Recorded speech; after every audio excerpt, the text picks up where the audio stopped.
Yeah, he said he could hear the live and clear. Okay. I wonder why Greg can't. Maybe I broke the cord pulling out of there. Good afternoon, race fans, and welcome to the Canadian Sprint Car Nationals. The day is finally here, and this weekend has been picture perfect. My name's Adam Ross. I'm joined by Tommy Googe. Pay no attention to the fella in the middle. We're going to get to that. It's going to be a wild show, though, tonight, Tommy. Yeah, definitely. Just saw Jordan Thomas roll through tech. The last car to go through tech, the deadline was 4 o'clock, and he just made it under the wire. We were wondering if Jordan Thomas was going to come back, and I think he made 63 or 64 signed in for tonight. Vanna White just told 65. us we got 65 sprint cars in the pits. Here's how we're going to cover tonight's race. We got myself, Tommy Googe, Clinton Jeffrey, Greg Callan. We've got voices everywhere. There's going to be shows starting right now at 4 o'clock. There's going to be a qualifying show at 6:30, and then the live stream starts at 7:30 if we get to the 500 free registrations on victorygames.com. That's victorygames with a Z.com. Registration is free. I believe we're at like 380 or 400. We're almost there. So please promote it, share it, do what you've got to do. We need the registrations. It's going to be a fantastic night. The drivers' meeting comes on at 4:30, and I think you'd be interested to watch what goes on there. It's going to be fun. Between now and then, we're going to talk about the races, but we're going to have a couple of special guests, starting with this fella right here beside me, Jesse Costa, driver of the Crate Sprint number 52, who unfortunately suffered a broken back at Humberstone last week in an Action Sprint Tour race. But before that, Jesse, you had been awesome this year. We're having a really good year, probably obviously the best year I've had so far in a sprint car. But yeah, kind of unfortunate how it ended, but we're definitely happy with the way we're running. Last year we talked a lot about you being great at winning heat races. And then feature races would come. It just wasn't happening. But this year you became a closer. You became the car to beat. Talk about that transition. Talk about what clicked, what changed with your race team. I don't really know. We really got to talking with Eric Slade from Slade Shock Technologies, and he kind of helped our program a ton. And just we almost had a couple wins last year, and it just didn't work out really, and it was kind of disappointing. But this year, yeah, the car was really good at the end of the race, and that's when you need to be good. So Jesse, you've been a veteran of the 360 ranks as well. You moved into the Crate Sprint cars, and were able to really get a lot more races under your belt because of the difference in the budget. Can you tell us, like, what is the biggest difference? Is it the engine, or is it just the upkeep of the car? I know the 360 engine requires a lot more maintenance, so what enables you to run a crate car a lot more often?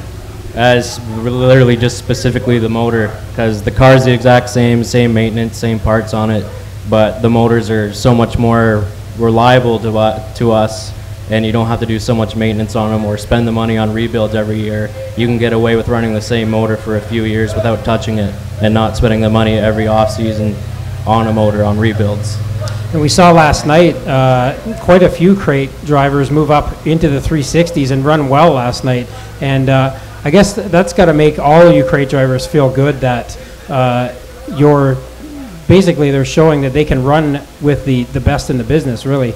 Last night, a bunch of them got in the feature and ran really well. So that's got to make you feel good as a fellow crate driver, showing that you guys can compete on equal footing. Well, obviously, the competition's really good in the crate class still. You have all the teams still, like Hills and Stires Racing, and you got drivers like Sean. He's really good. There's basically probably 10 drivers that could still win on any night, and just as good, or if not better in some cases, than a lot of the 360 drivers, in my opinion.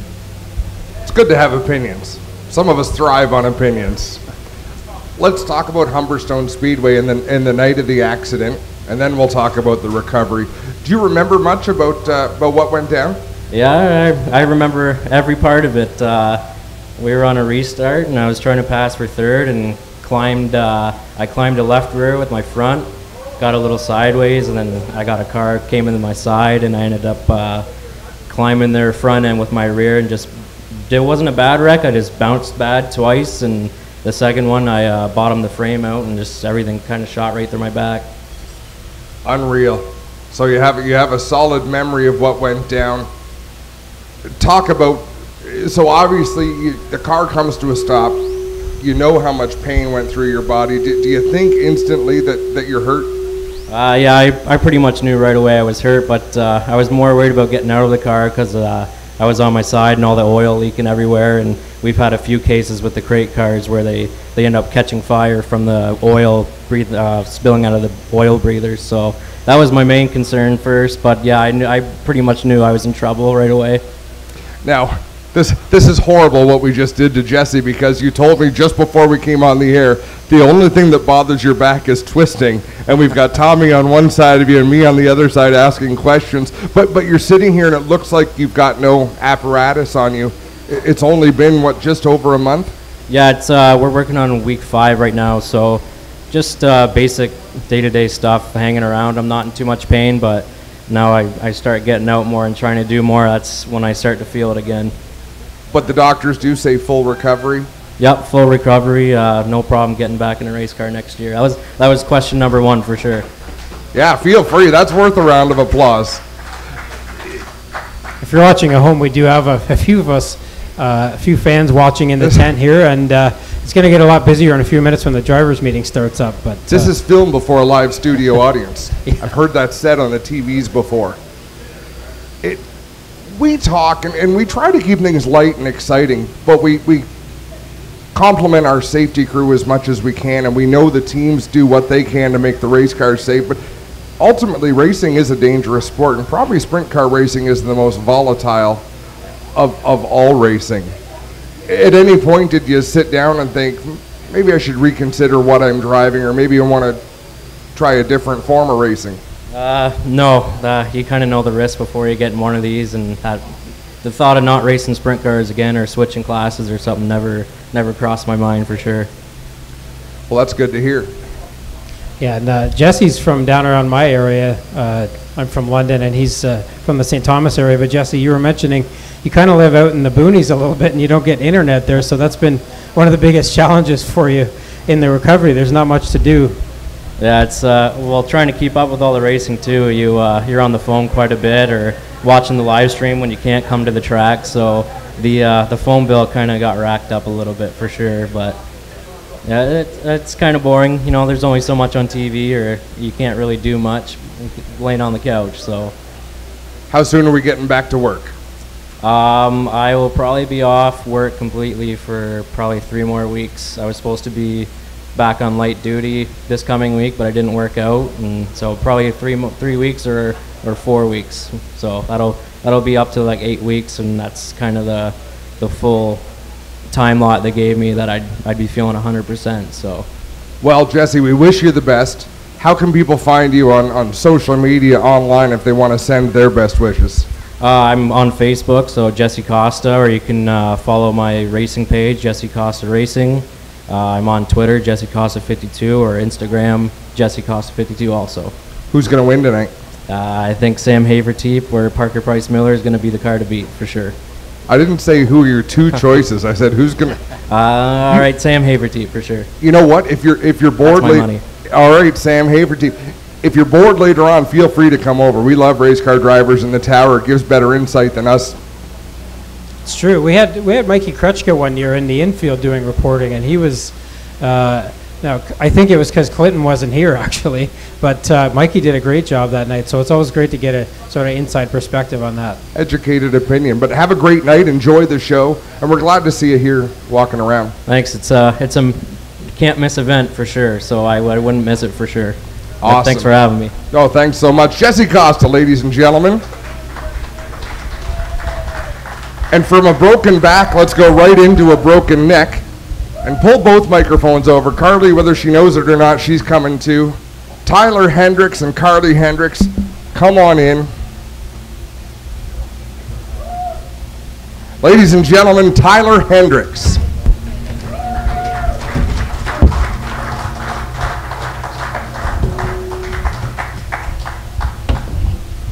Of course, this accident happened here at Ohsweken Speedway.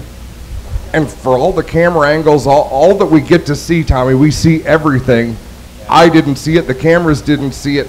Not many people did, but Tyler Hendricks obviously the result of that accident. The neck brace tells the stories. Tell us in your words, I guess, what happened in the wreck, and then talk about the injuries. To be honest, I don't really remember much of the wreck. I remember the aftermath of the wreck somewhat, but I've only been told what other people saw for the crash. I mean, I even had my in-car camera that I was able to watch of the crash, but I really didn't get much information from that either.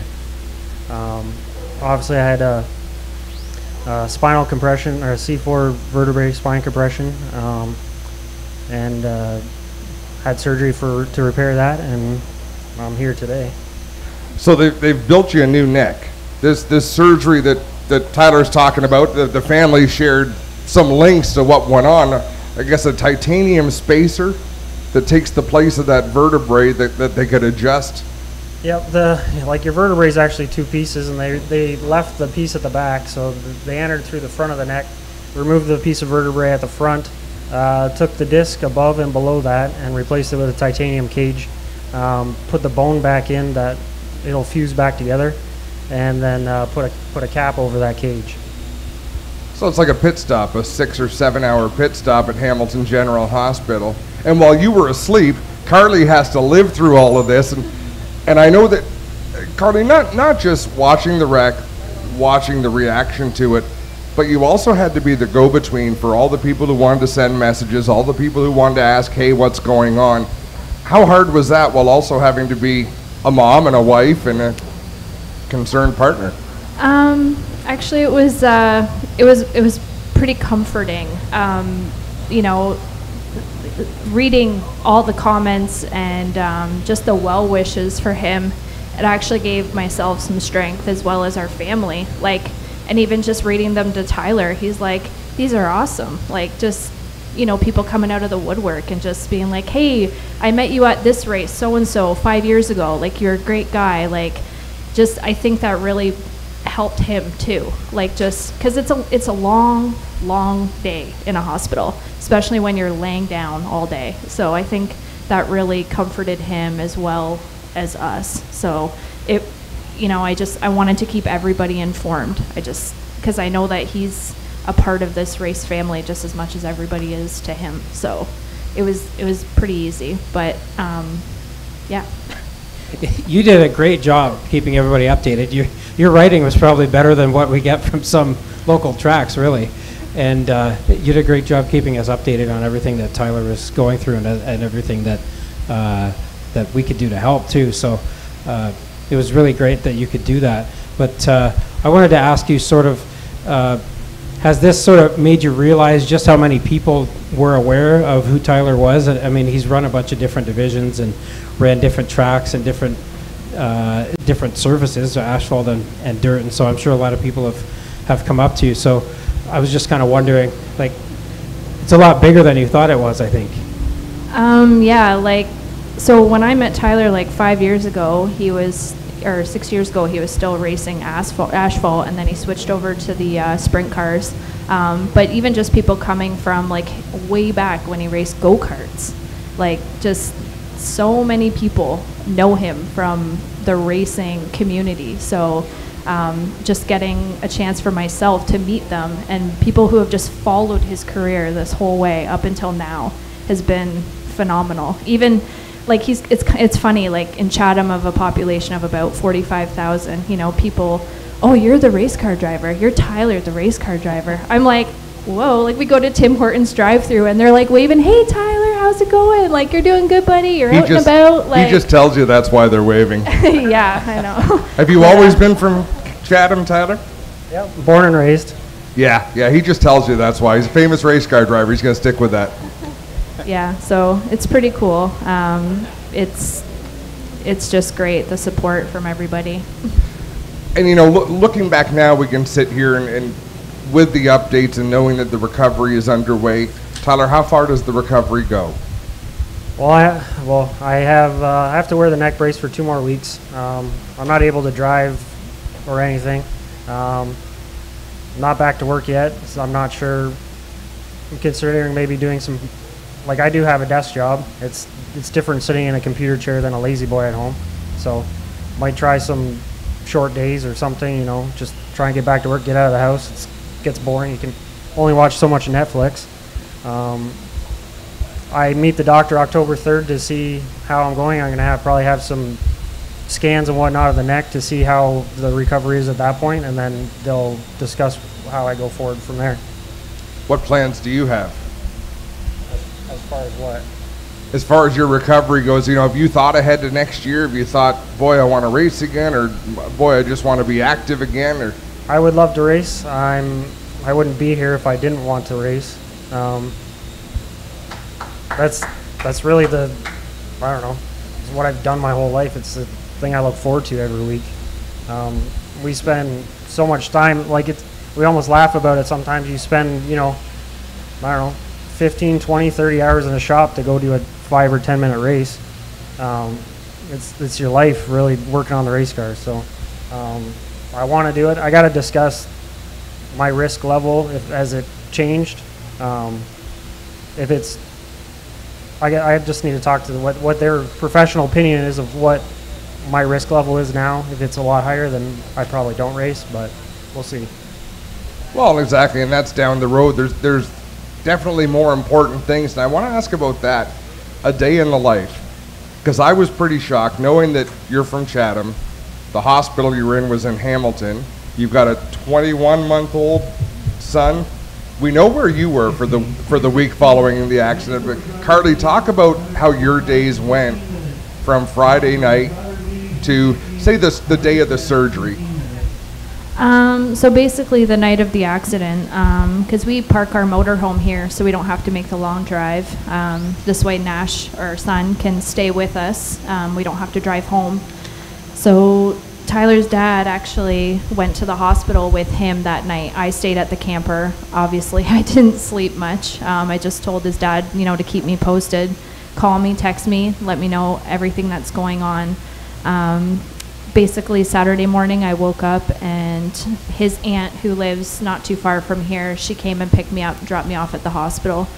I stayed there, and I basically went back and forth between Dorchester, because that's where they're from, Dorchester and Hamilton.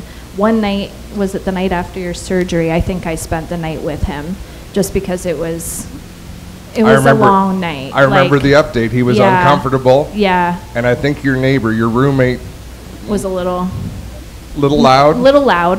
Tough to understand. Yeah, but yeah, it's just been like back and forth between Dorchester and Hamilton, and Tyler's parents as well, making that trip back and forth. My parents, aunts and uncles, people from around the area, Jeff Durnan and a few other people would come and visit yourself, Clinton Jeffrey. So that was nice that everyone came and, you know, said something. It is a family, and you never know what to say.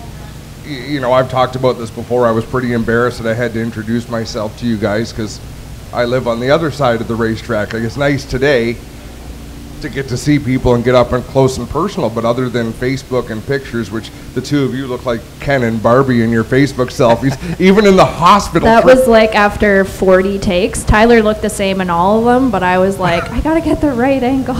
It was unbelievable. Tyler, talk about, you know what, having a young family. I know what that's like. Everyone at this table knows what that's like.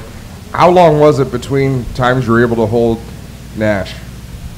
Like even now, I'm still not really able to lift anything. For whatever reason, my neck doesn't give me much problem. It's my shoulders. I don't know if I just held on the wheel and it jerked my arm so much that my shoulder, I don't know. I've got a lot of shoulder pain. I mean, I've lost 15 pounds also from not eating, and I actually grabbed dumbbells. I grabbed some dumbbells the other day. I was actually pretty physically fit before. I can't even curl like a 10-pound weight.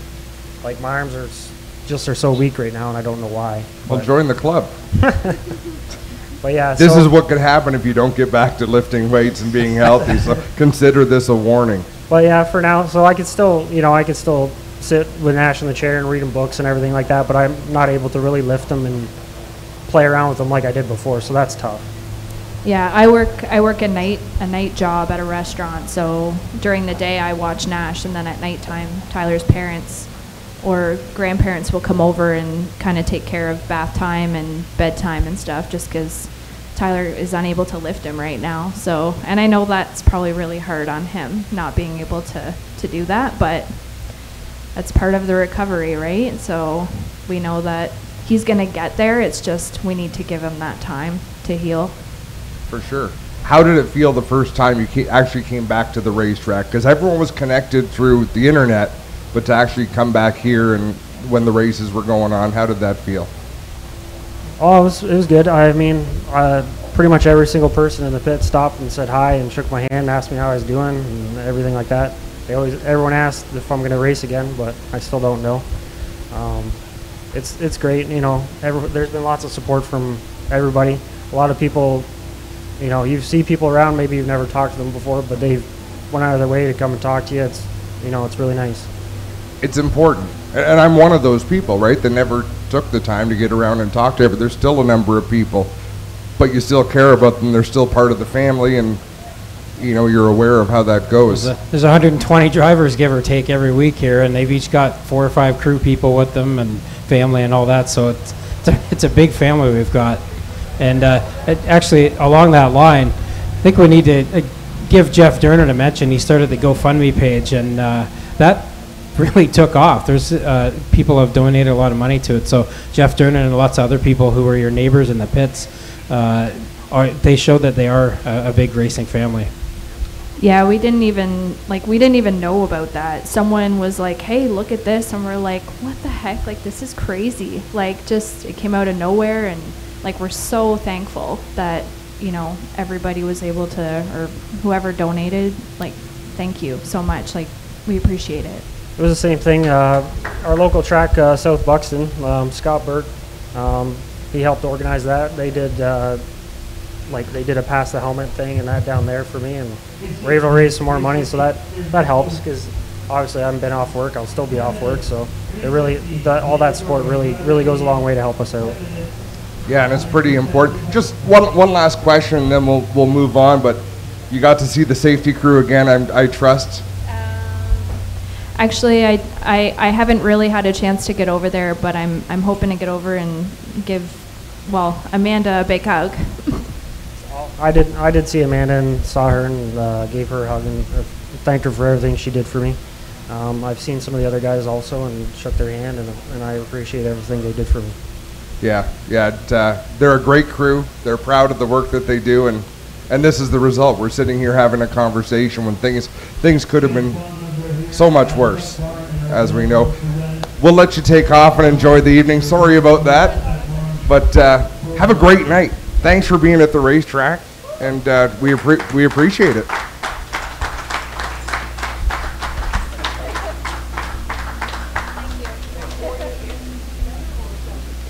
So at this time, we're getting closer to the drivers' meeting, which is a perfect time to bring Steve Poirier in, because as I recall, he's not very wordy. Ryan Susie, come on over as well. Steve, good to see you. Good to see you. Oh, they turned it off. Steve Poirier and Ryan Susie. So we've got competing stories here. One of you raced last night and one of you did not. I don't want to talk about that. So you came on an interview to... Ryan, you didn't even make it out for the heat last night. No, we had some issues in our hot laps car.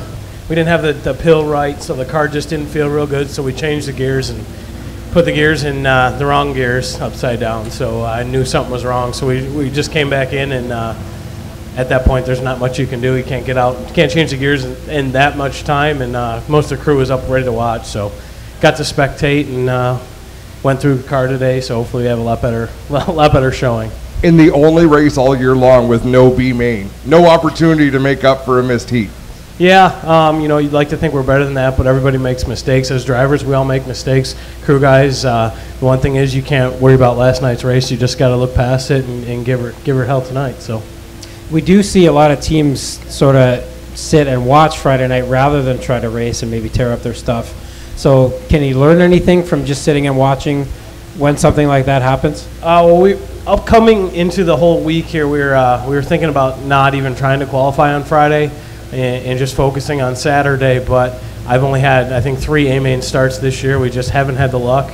We've only ran five or six shows, and a couple of them we didn't qualify for. So we came into this thinking we really needed the track time, to get out there and get up to speed with guys like Steve and Dylan, Sam. These guys, there's no junk here. So you got to bring your A game every time you hit the track. And unfortunately, we had a little mishap last night, but we went through the car, and hopefully we'll be good enough to make it in and have a good run tonight. Well, you talk about a guy who always brings his A game every time they hit the track. That's Steve Poirier in a nutshell, basically. And last year here, you unfortunately didn't get to race Saturday because of an injury you suffered on Friday. It's been a year now. Any ill effects from that, or are you back to 100% now? I have little effects, so I could feel that my back still hurts a little bit, but it doesn't bother me at all racing, and it didn't change my racing program. So we started the year like usual. Got nervous sometimes about thinking about that I have to be back to work on Monday. So that made me think during winter that sometimes that sport could have really good side, but could be dangerous too. So improve a little bit on our safety gear, but we love to do it. So we got back on the road, and we had a pretty decent year. So it made us forget about that mishap last year. You've both raced cars other than dirt sprint cars. What draws you to this, Steve? What brings you to race 360 dirt sprint cars as opposed to some of the other cars you've been behind the wheel of? The adrenaline of driving a sprint car, there's nothing equals to that. So that accident last year made me think, okay, maybe I could go back to modify in Quebec, being less traveling and maybe like less danger. But those cars, they are so fun to drive. So there is nothing compared that I tried personally. So they are fun. The group, there's a great group of guys and great organization behind that. So it's hard to equal that sport. And Ryan, you get in and out of different race cars, and beyond that, you own some of the equipment you drive. You don't own some of the equipment you drive. Does it change your mindset climbing into the car? And what draws you to 360 sprints? Chicks love sprint cars, so generally that's why. No, I mean, I've always kind of been that guy who, if a go-kart ride's there, I'll drive it, or sprint car, or a midget. I just like to compete. And kind of like what Steve said, with the organization and the clubs, there really is like a club atmosphere. Every time you go, like even a race like this, if you have a problem, the guy next door, he's got a top wing for you, or he's got a rear end. Where I think modified, Steve came from the modified world too, so I'm sure he can understand. It's a little more cutthroat. The guys don't seem to be willing to share as much. And, the racing, obviously with the modifieds, it's a little bit more slam and bang because, you have, although they are open wheels, you have big crash bars on there, and you can get away with that. With sprint cars, guys have a lot more respect for each other. And, I mean, to be honest with you, you come to an event like this, you got 70 great cars and an awesome facility, so that's one of the things that really draws me to 360s. It's just the amount of talent that's out there, the equipment, the fans, and the facilities. It really is awesome, and it's one of the reasons why we love coming up here. Well, Ryan, you showed last year a 5th place finish or was it 4th or 5th? I can't remember now. 4th. I was not being fair to you. 4th place finish. I think you charged up through the field a few positions. You've run well at this race in the past, even with limited 360 sprint history. And then, of course, you've run pretty well with your 360 against the 410s in the World of Outlaws here, too. So what's your mindset when you get into a sprint car and often seems like you tend to start near the back for whatever reason, and you're always on the charge? What's that mindset like when you got to start near the back and have to make a push like that? Well, it's one of the positives not doing it all the time. So when we come to a race like this, we want to race well and finish well, but we don't have expectations. We're not racing for points, and so we come here to enjoy ourselves. So generally, I'm better on the slicker surfaces. So early in the night, we tend to struggle a little bit, but later in the night, some of the track timing that comes my way, especially with the way the modified just set them up, when it gets slick, you can kind of use some of that with the sprint car here. So hopefully we don't have to do that tonight, because unfortunately, it really kills your shot at winning when you got to chase that much. Hopefully we can run well, got the gears in right tonight, and start better, time trial well, and hopefully just be ahead of the game. You want to be ahead of the track conditions and the changes instead of always being one step behind. And Steve, can you be satisfied with anything less than a win tonight? we're always racing for the win, but with the competition, even the top 5 is pretty gratifying here. But personally, we had a couple, so our goal is again to try to get it. We need to have everything click perfect. With that competition, you need to have the car perfect, right decision, right the drive, no mistake driving the car.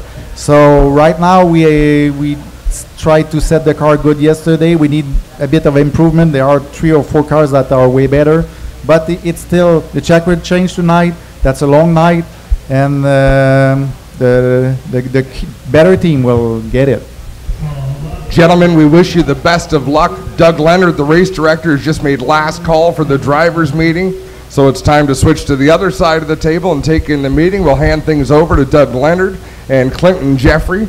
And have fun tonight. Thank you for being here. Yep. Thank you, guys.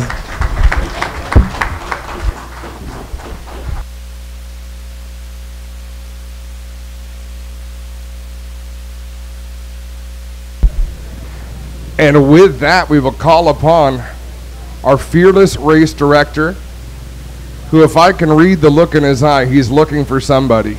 Someone is supposed to be here. Doug Leonard, take it away, my friend.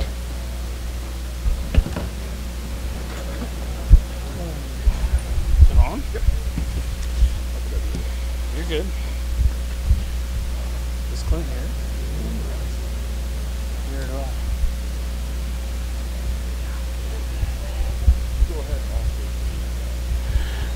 All right, guys. Welcome to the 14th Annual Canadian Sprint Car Nationals. Your cooperation this morning and early this afternoon is greatly appreciated. We got everybody through tech by 4 o'clock. We've had 65 cars go through and pass tech, so we'll be set up for tonight. Flights are available. They're on the board there, so you guys can check them when we're done here. Just we'll go through and introduce some key people if they're here. Doug Leonard, the race director. Clinton Jeffries running around like, oh, here he is. Mr. Clinton Jeffries, our general manager. Tommy Beals will be our pit steward tonight, over here with his hand up. So if you guys have any questions, come see him. Terry's back on the small track. I believe he's enjoying a nice dinner right now. Dustin and Pat, are you guys here?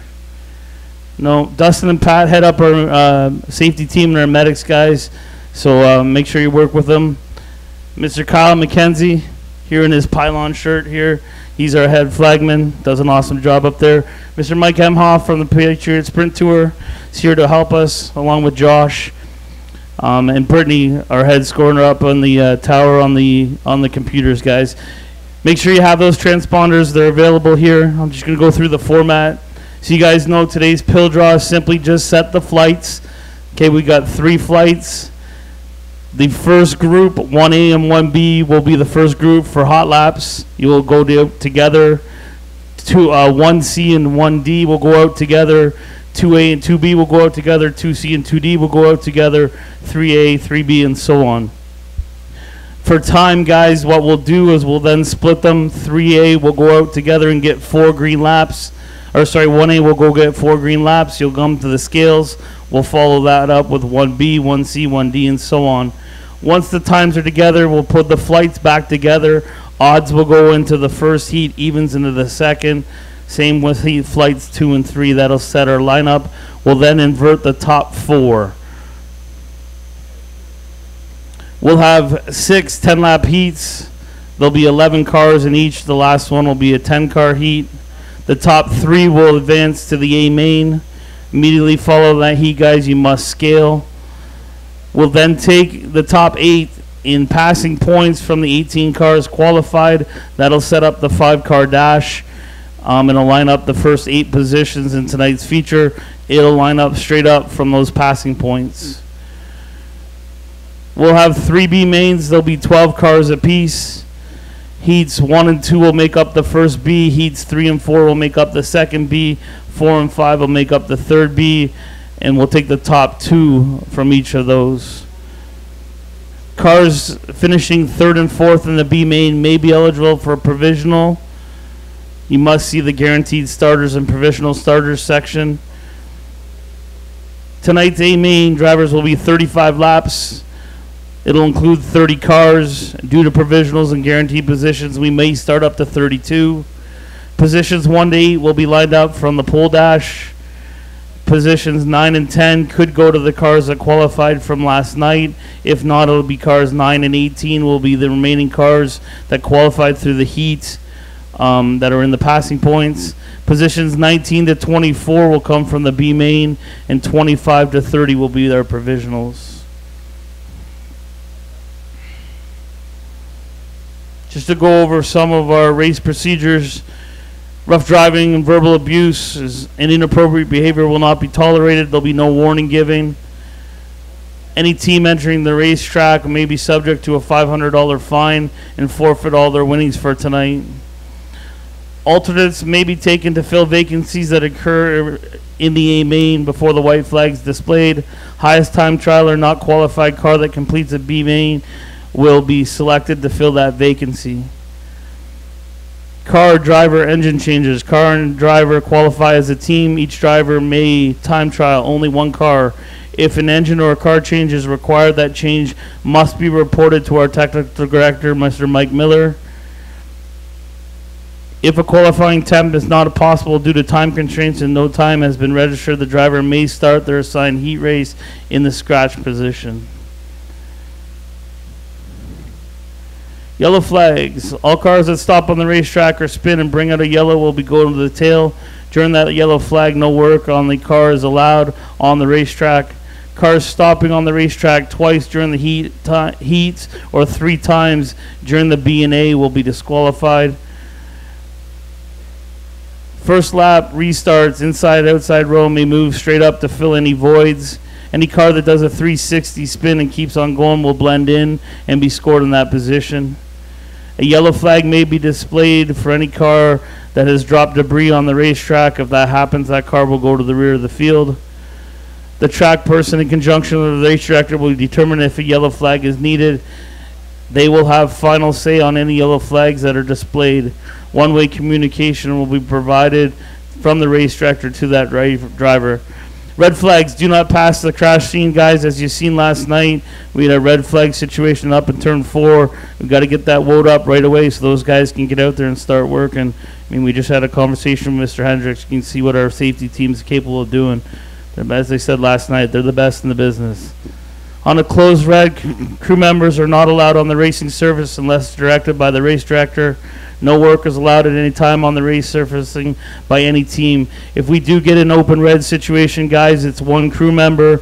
We'll select it, probably be up on the top side of turn 3. We'll get them all stopped there. We'll get you guys up there and give you a few moments to do any repairs that we necessators think that needs to be done. It'll be announced over the pit mic.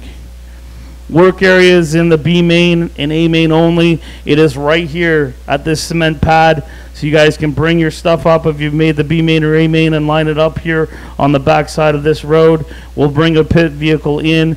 They'll push you straight down the laneway and you can come back up on the top side of turn number 3. Starts last night, guys, were really decent, and I appreciate it. Let's keep that going. It's one chalk line, front row fires together at that chalk line. Rows 2 on back are nice, tight, square and even until you are clear of the chalk line. You cannot flare out before. False starts will not be tolerated. Restarts are in turn 4. Leaders the control car. First car to fire. Everyone else is single file. Nose to tail until you're clear of that cone. Lap cars, drivers all night long will lay over to the bottom and drag your feet. Do not argue it. Okay, once that yellow comes out and you're a lap car, you're going to lay over. Just drag your feet, cycle to the rear, you'll line up. There'll be one easy. It's the first car, 1 lap down. We'll identify it on the computer and pull you up into your regular spot as to where you should be.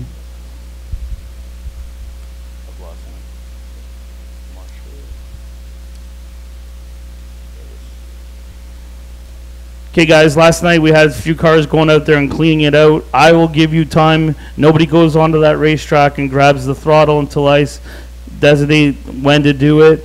Sometimes we got safety out there and you guys aren't aware of it. So please, just keep them under an idle until I ask you to clean them out, and then you can do so.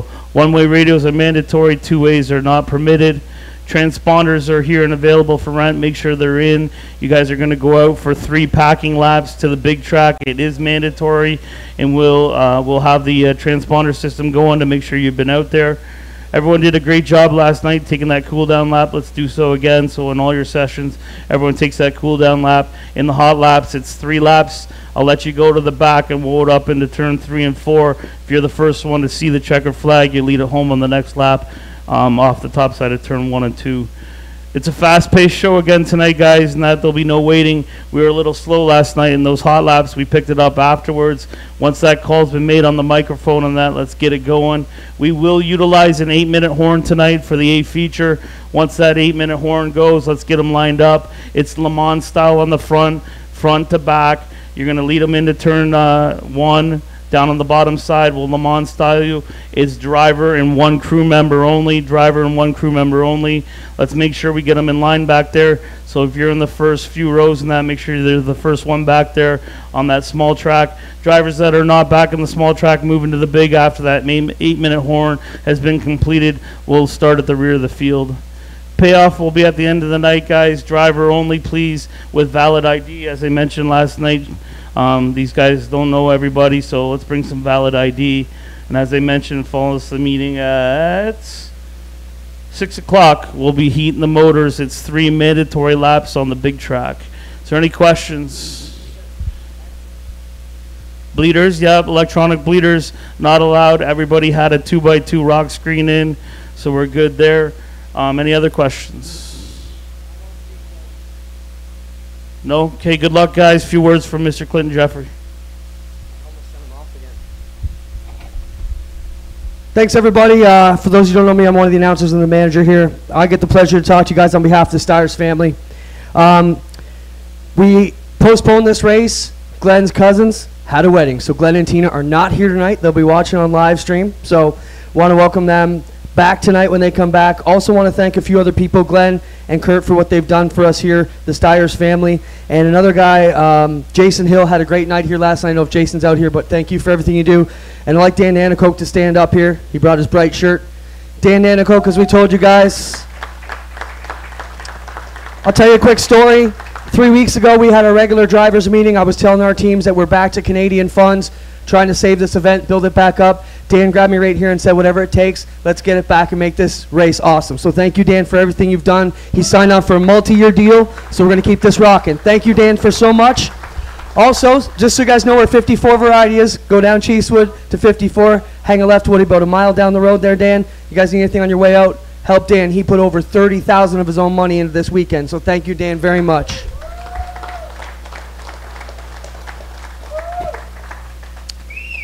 We're so fortunate to have all you here in the Steyers' very own Field of Dreams. You guys know this is a special event. We don't need to tell you that. We're going to have the world watching tonight. We ask you to go on to victorygames.com. We've got them here. Sign up for the free account, and that'll help us push this broadcast and make it worthwhile for everybody who's jumped in. They've done a great job jumping on with us this weekend. We've got a pre-race show right now. We're live to the internet. We'll also have a post-race show, and we're going to continue to rock throughout the night. For those of you with us, if you can, at 7:30, share the live stream. Go on the Ohsweken Speedway Facebook page. Let's really pump this up. There's no reason why we can't have 25,000 people watching from home tonight and make them know that they should be here with us next year. For those of you who had a good time with us last night here in the party tent, we're going to do it a little bit later tonight. For those of you drivers who didn't get much rest, too bad, tough it out. All right. With that, a couple more things. Please keep your pit area and campsite clean when you leave. This is Glenn's backyard. We're very privileged to be here. So do your best. If you need garbage or recycling, go to the pit booth. They will give you whatever you need, okay? So you guys were amazing last year. Our cleanup crew said they couldn't believe how clean the place was when everybody left. So thank you so much for that. Keep that going. Other than that, I don't have much else. I just want to say thanks to our amazing crew staff. It's been a great year. This is our final night here. And on behalf of everybody in the Steyers family, it's been our best year yet. We're going to keep growing. Sprint cars are alive and well here in Canada, I can tell you. We're killing it, okay? Anything else you want to add, Doug? All right, turn over to Doug. Thank you so much. Have a good time. We'll be here party night. Doug's got one more thing to say. Okay, guys, it's just been noted here. I guess we missed the pill draw, so flights have changed. They're now posted back on the board. One thing I forgot to go over is at the end of the night for Victory Lane, winner comes right to the scales. Second and third goes to the cement pad. Second will go to towards the score clock. Third will end up towards turn 4. We'll put the winner in the middle. Positions 4 and 5 come right to the scales. Something that's unique, and Tommy, I'm surprised didn't kick me because it's his idea. But tonight, guys, we're going to do a 5 wide. Okay, just like we did last year, it worked out perfect. We'll go odd rows will split, evens will fill from rows 1 to 12. From row 13, you guys are going to snake single file down the inside on the back straightaway and bring it up so we can go 5 wide down the back, and that will hold it for 1 lap, and we'll clean it out and come back to it. So no other questions, guys? A few words from Clint, and then good luck, everyone. One of our weekly sponsors has come on board, Epic Racewear around here. They'll be up here later. They're offering a deal, $1,000 Canadian for a full custom 3-layer suit. So if you want that for any of the competitors here tonight, hook us up. We'll get you hooked up with the Epic Racewear guys. They're going to give you guys a hell of a deal. Thank you so much, everybody. Have a great night.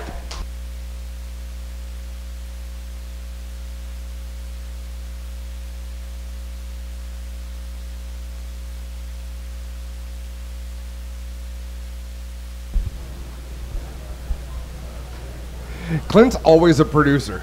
Pick it up. We're live. Mac to man. Let's get you a mic, Mac. There we go. Mac, I'm going to open by saying I might have been a little hard on you last night.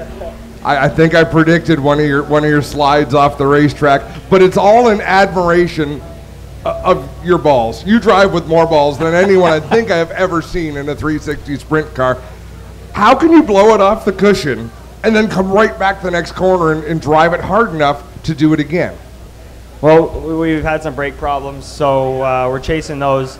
That's usually the reason I blow it off the cushion, but it also has to do with just trying to drive like Westbrook and Parker and guys like that, because they find the fast way around, and a lot of the time it's the top. So if you blow it off, you can't just get scared of it. You got to get back and conquer it, and you got to, I don't know, you got to learn how to finesse the cushion. Sometimes it's just a little lip, and Dylan's mastered it pretty good, and it's been a year now. I think I'm starting to get it. Just need to get some brakes and slow the car down a little bit before I get in there. Yeah.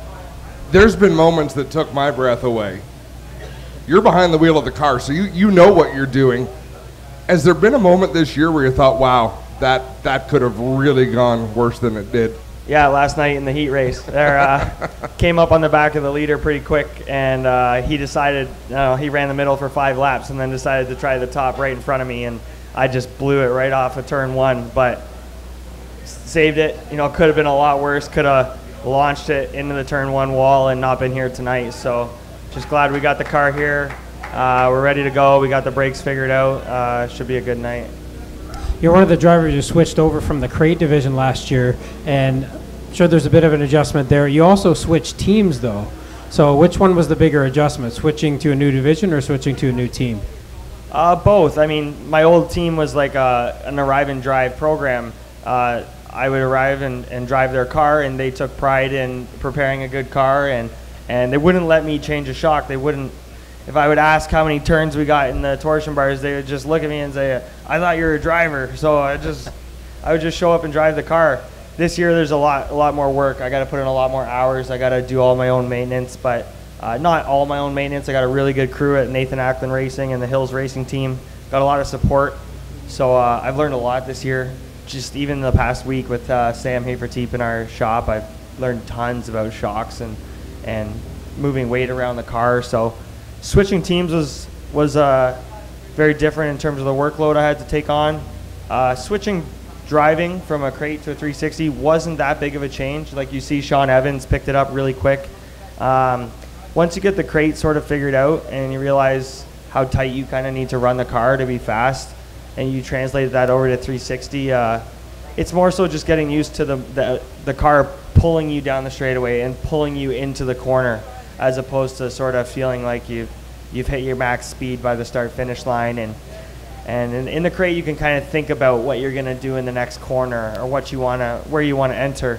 In the 360, it's more of a last split-second decision. Like I said yesterday, sometimes you don't make it quick enough. But little changes, but nothing you can't overcome in a couple weeks. So it took a few weeks to get going, but by week 3 or 4, I was pretty comfortable.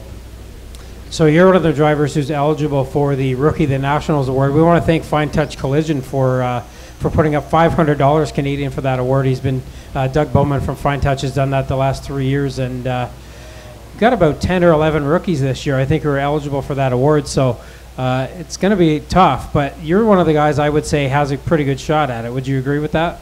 Yeah, I like to think I do, running here weekly, knowing how forgiving and not forgiving the cushion can be, and being a weekly racer here, I think I have a good shot at it. But there's a lot of good guys here. There's a lot of good rookies, and I wouldn't get my hopes up because I got a lot of work to do today, and we'll see how it all plays out. What sort of goal do you come into a race like this? I mean, in your career, I don't think you will have ever tried to qualify for a race that's as challenging as this one to get into.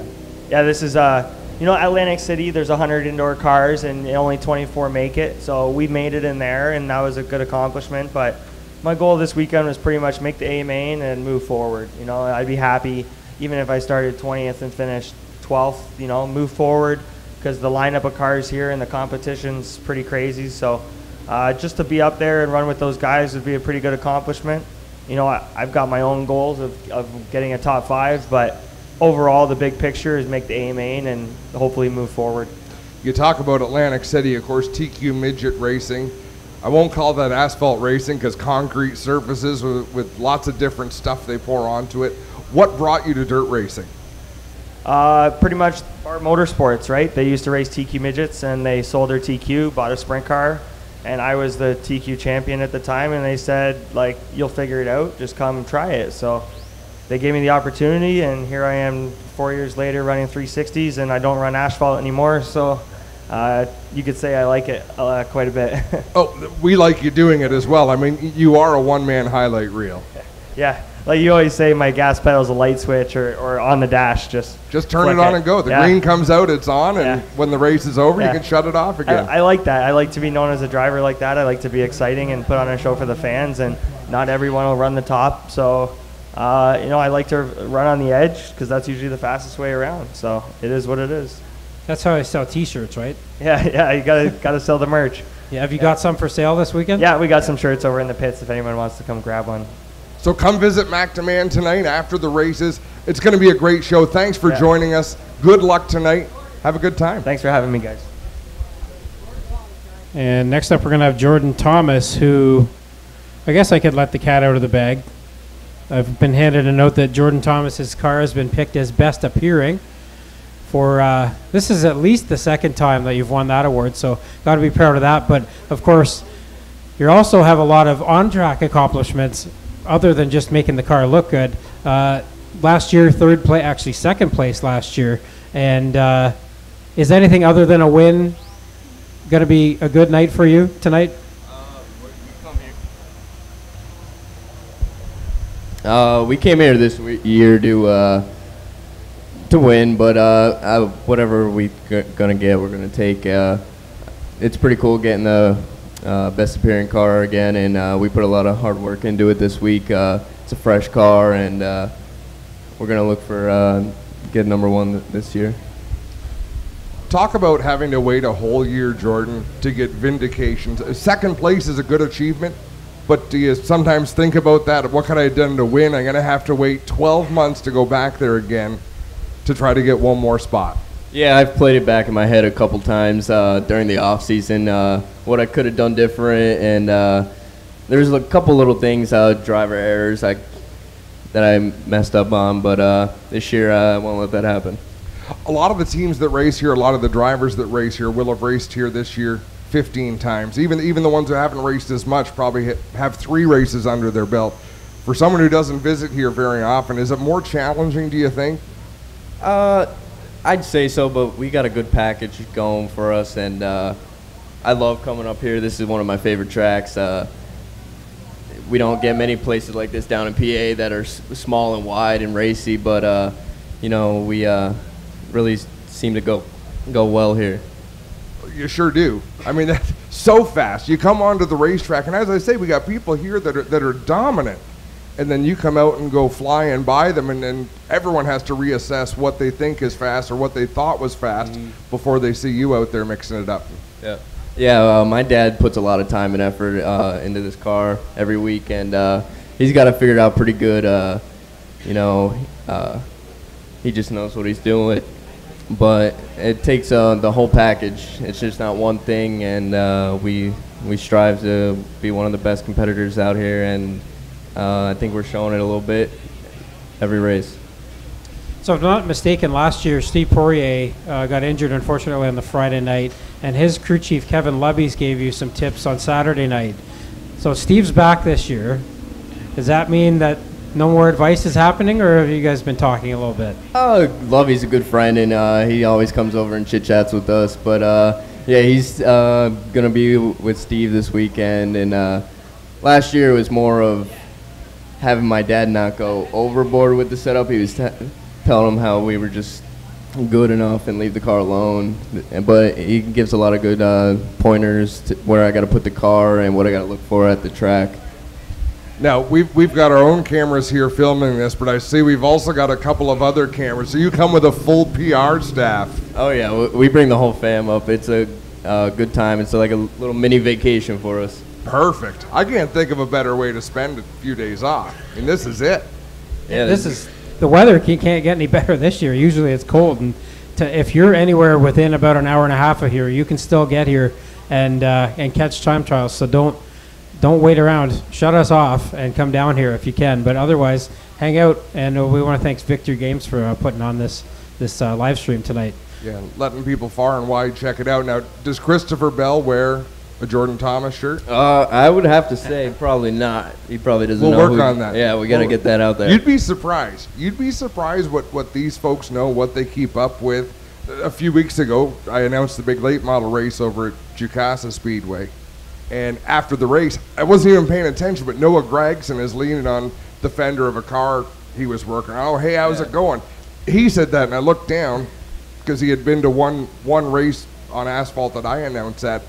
But they pay attention to everything. I mean, these guys know. They're big racing fans, especially dirt sprint cars. You take the Christopher Bells and the Kyle Larsons, and they know. They know who's the hot shoes and who's hot where, and yeah, they're following on Twitter and Race Monitor, and you see them always posting about watching here and there, and yeah, they definitely follow the sprint car racing a lot. Yeah, so and that's fun because they're just the same as, well, not the same as us, because Tommy and I are in one class. They're the same as you. You know, they throw on a fire suit, they go out and get it done, and they appreciate other people that can do a badass job of driving a sprint car. Well, speaking of that, I mean, last year, I think you kind of opened some eyes last year here at Oshwegan when you finished second behind Carson Macedo and ahead of Sam Haverteep. And you said even that night in your interview after the race that you were pretty speechless with being up there racing with those guys. And I think you definitely showed them that you had what it takes to run up there with them. Did they come to you after the race and kind of say, hey, good job, or... Yeah, in the tech barn, I was chatting away with Macedo, talking about the race a little bit, and the night before, that's the first time I met him, and we had a good race on the Friday night deal last year when he slid me coming off 4, and I went over and talked to him, and he's like, didn't know who I was, and we just kind of hit it off from there. You know what? We'll let you go and get ready for tonight's race. I enjoy so much meeting race car drivers. Because to watch you on the track, I wouldn't think of you sitting here being pleasant and smiling. You know, you almost think, man, that guy's got to have a game face like you've never seen. But it is fun to meet people and say, you just love it. It's obvious you just love it. Yeah, it's in my blood. I'm just kind of laid back with it all, just like my golf game, I guess. So watch tonight, the 79 car Jordan Thomas, the best appearing car here this weekend. You're going to say the same thing. That nice, excuse the term, but that nice kid is out here doing that on the racetrack. That's what's fun, getting a chance to meet the guys and talk to them. We appreciate you taking the time to sit down with us. Thank you very much, guys. Thanks, Jordan. So, Tommy, give a round of applause. Feel free. That's going to wrap up this part of the broadcast. The way we're doing it tonight, the broadcast is going to be in 3 parts. We still need registrations at victorygames.com. The sign right behind me. Free registration, and they will broadcast. So this broadcast, the 6:30 broadcast, where we're going to show qualifying, so we're going to show time trials at 6:30, and as long as they get the registrations, and every indication has been that they're pretty happy with how things are going. It's always exciting to have a new marketing partner.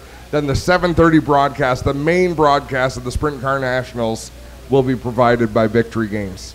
Yeah, and those time trials, you won't want to miss it because this year the track has been faster than ever And that track record that Chris Steele set 6 years ago, I would say, is definitely in jeopardy tonight. So, And our show has moved so quickly.